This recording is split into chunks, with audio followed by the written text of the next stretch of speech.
Oscar Piastri powers to Bahrain F1 GP pole, but Norris and Verstappen flounder.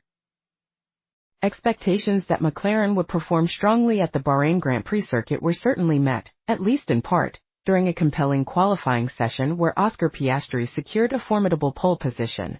However, the predicted dominance from the Woking-based team was not as absolute as some had anticipated, particularly for championship leader Lando Norris, who found himself only managing the sixth fastest time. Piastri's path to the top spot was a challenging one, pushed rigorously by George Russell in the Mercedes, who delivered a superb lap to claim second place. Russell's teammate, Andrea Kimi Antonelli, also impressed, securing fourth place in the session, just behind Charles Leclerc in the Ferrari, who took third. The intense fight at the front underscored that while McLaren was quick, their rivals were ready to challenge. Following the qualifying session, however, both Mercedes drivers, Russell and Antonelli, faced scrutiny and subsequent investigation by the stewards for an procedural error involving their cars leaving the garage too early after a red flag interruption. This resulted in both drivers receiving a one-place grid penalty, a decision perceived by many as a harsh consequence for a mistake originating from the team's operational procedures rather than driver conduct on track. The penalties meant Russell would drop to third on the grid and Antonelli to fifth, elevating Leclerc to second and moving Carlos Sainz in the Ferrari up to fourth. The final gap at the Sakir circuit over a single qualifying lap proved not to be the vast chasm that had been hinted at during the earlier practice sessions, with Russell's initial second-place time being only a tenth and a half slower than Piastri's pole lap, demonstrating the potential lurking within the Mercedes W16. Yet, the one driver who has consistently managed to remain within touching distance of McLaren in the burgeoning championship battle, Red Bull's Max Verstappen, found himself considerably further down the order.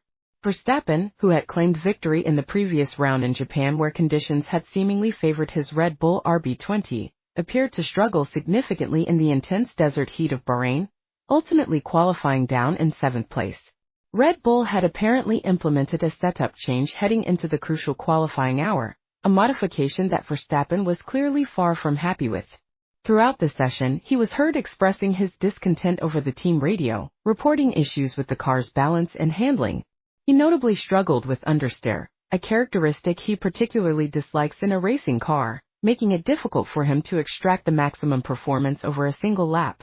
"There's something really wrong with the car," a frustrated Verstappen communicated to his team during one run.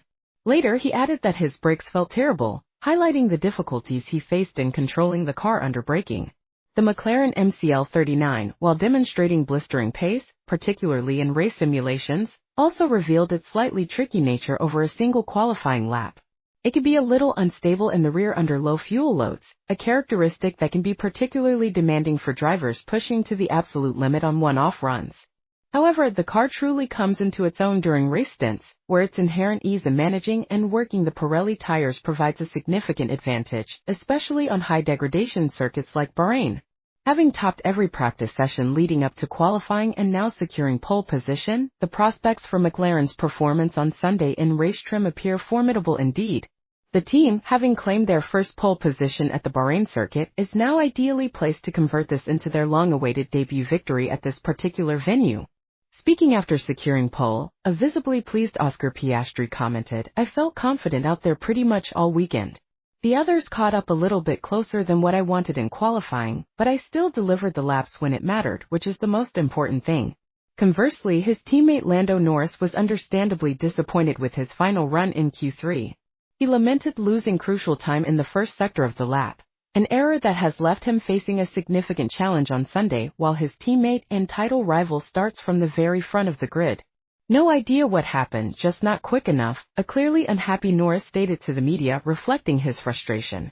The British driver has recently acknowledged that there are certain phases the car goes through during a lap or stint with which he is not entirely comfortable. Moments where he feels the car is not responding as predictably or consistently as he would ideally hope. He and the team had been actively working to address these nuances heading into the Bahrain weekend, but Piastri clearly had the edge in terms of extracting ultimate single-lap pace at the Sakir circuit. The McLaren team had entered the Bahrain Grand Prix weekend with high expectations, having shown considerable promise during preseason testing at the same venue.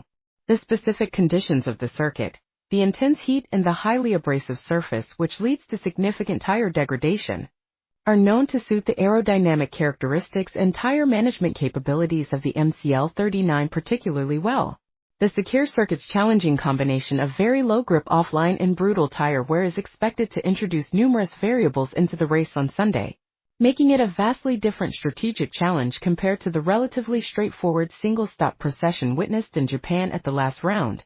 While qualifying provides a crucial advantage, it will not definitively decide the outcome of the race.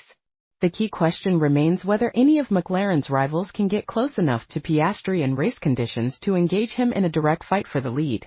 Lando Norris, in contrast to his teammates' pole position advantage, must realistically hope at best to make significant progress through the field on Sunday and aim to salvage a podium finish from his sixth-place start, which becomes seventh after the Mercedes penalty.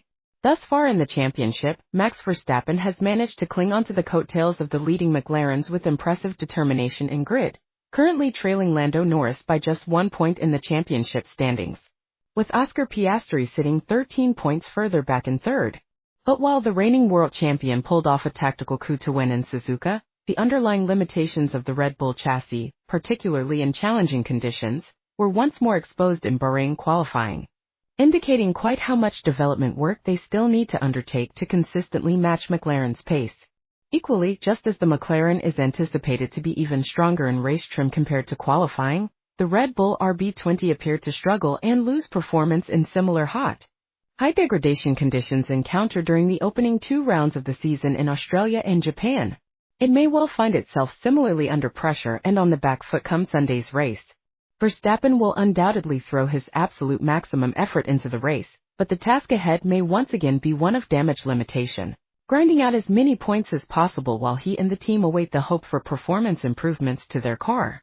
During the initial runs in the crucial Q3 session, it was Oscar Piastri who set the early benchmark, leading George Russell by a tenth of a second, with Lando Norris in third. However, with the expectation of track evolution as more rubber was laid down, many drivers opted to use scrubbed or older tires for their first attempts. The final runs in Q3 were therefore absolutely crucial for determining the pole position. George Russell put in a huge lap to temporarily claim provisional pole, demonstrating the pace of the Mercedes. But as well as he had performed under pressure, Oscar Piastri responded with a lap of complete control and precision, delivering when it mattered most to reclaim the top spot with a stunning lap time of 1 minute, 29.841 seconds. Looking further down the order, Pierre Gasly secured a strong 5th place for Alpine. Carlos Sainz qualified 8th for Ferrari, benefiting from the Mercedes penalties, moving to P6, with Lewis Hamilton 9th for Mercedes, moving to P8 after his own penalty, and Yuki Tsunoda 10th for Red Bull, moving to P9. Just outside the top 10, Jack Doohan finished 11th for Alpine, Isaac Hadjar 12th for Racing Bulls, Nico Hülkenberg 13th for Haas, and Fernando Alonso 14th for Aston Martin. A significant incident occurred in Q2 when Esteban Ocon crashed out. He went off exiting turn 2 and suffered a heavy impact against the wall but thankfully emerged unharmed. The crash ended his session, leaving him classified in 15th place. The drivers who did not make it out of Q1 included Alex Albon in 16th for Williams, Liam Lawson in 17th for Racing Bulls, Gabriel Bortolito in 18th for Sauber, Lance Stroll in 19th for Aston Martin, and Oliver Bearman in 20th for Haas.